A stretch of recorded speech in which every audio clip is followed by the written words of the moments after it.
Good morning, and welcome to Ebbinger's Reading Nook. I'm going to continue reading Pride and Prejudice, Chapter 9 today. So if you want to read along, we're on page 32 is where Chapter 9 starts.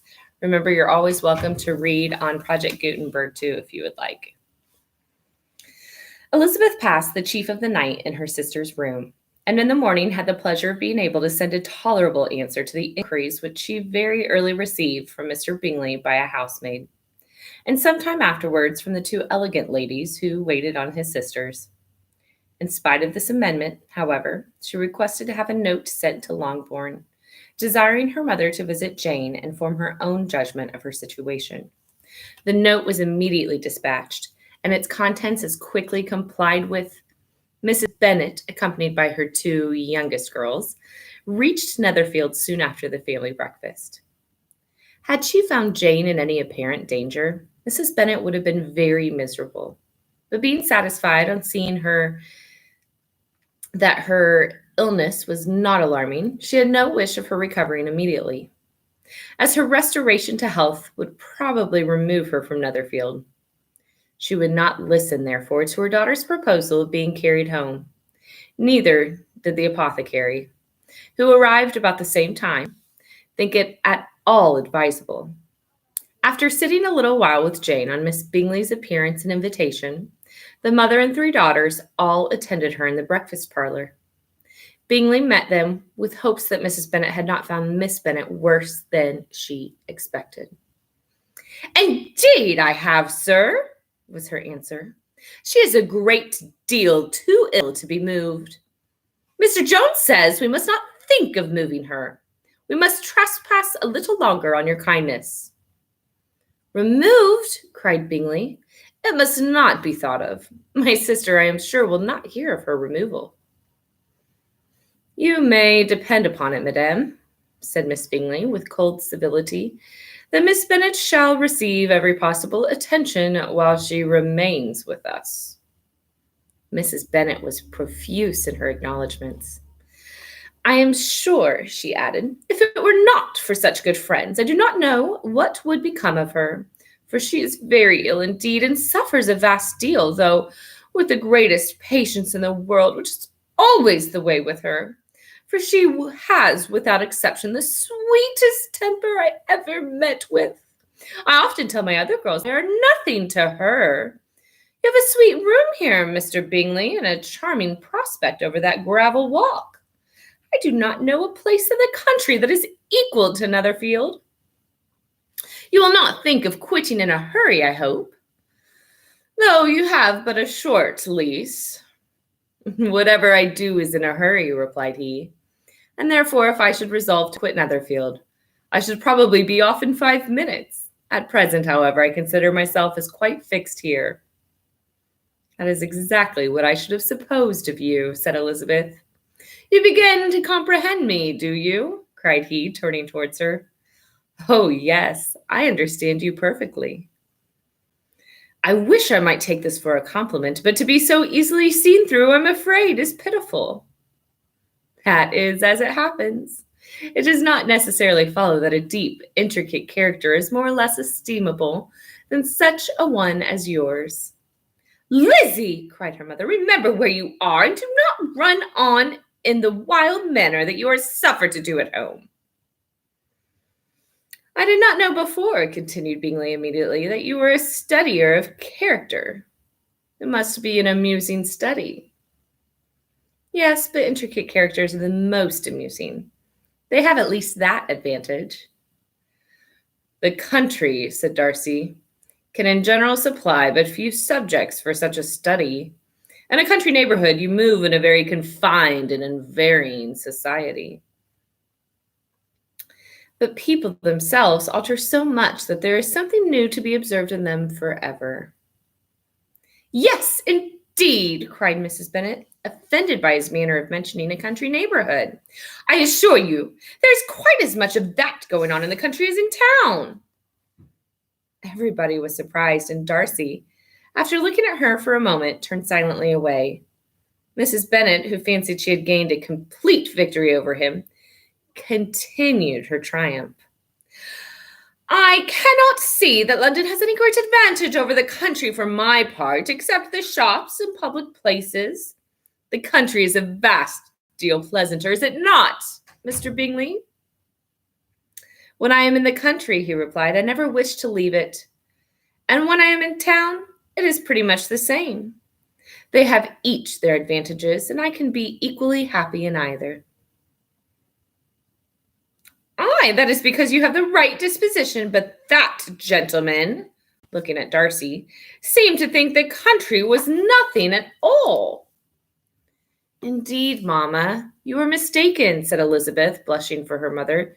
You quite mistook Mr. Darcy. He only meant that there were not such a variety of people to be met with in the countries and town, which you must acknowledge to be true. Certainly, my dear, nobody said there were, but as to not meeting with many people in this neighborhood, I believe there are few neighborhoods larger. I know we dine with 24 families. Nothing but concern for Elizabeth could enable Bingley to keep his countenance.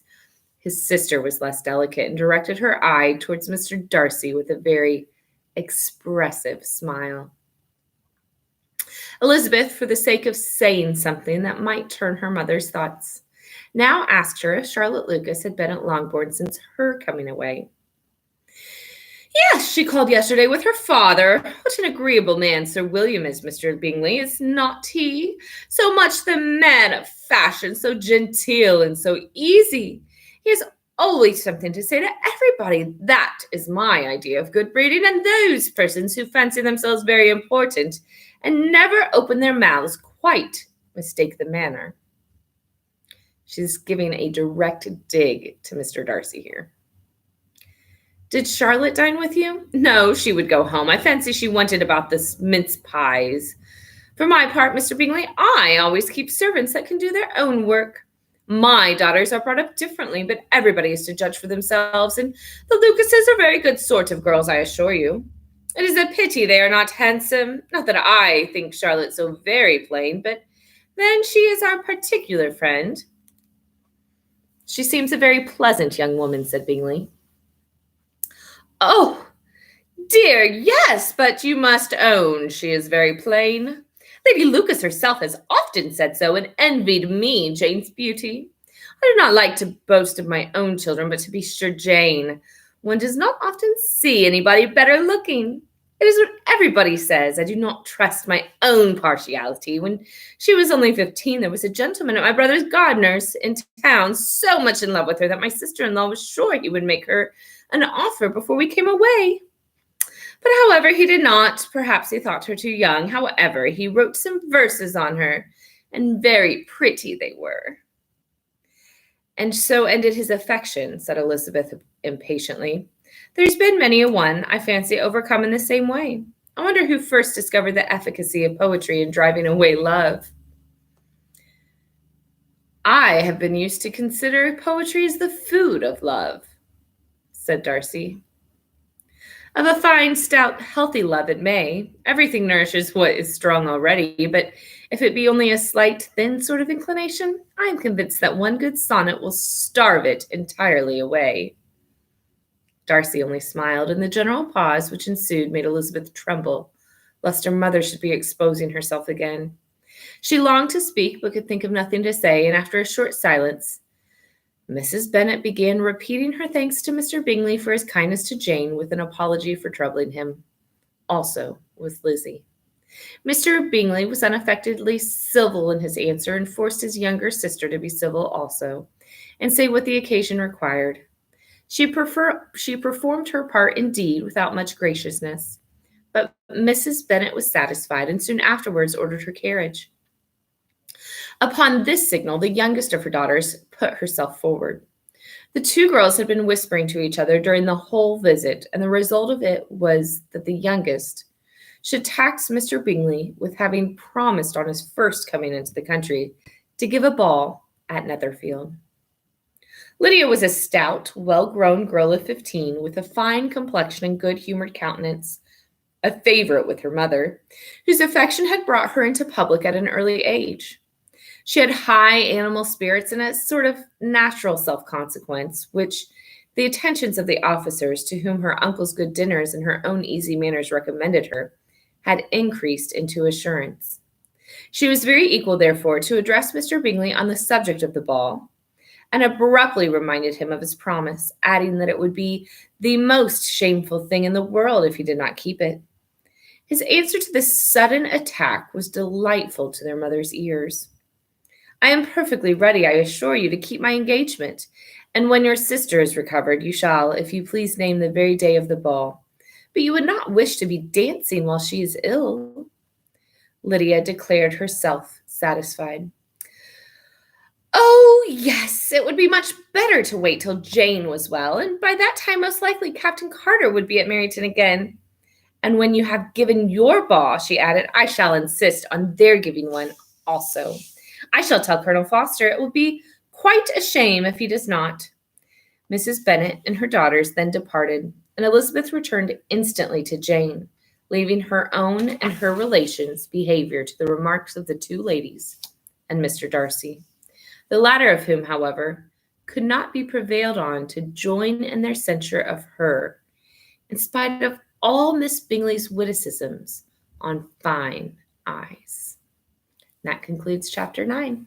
Hope you enjoyed Pride and Prejudice. Make sure you subscribe for the next chapter, going live soon.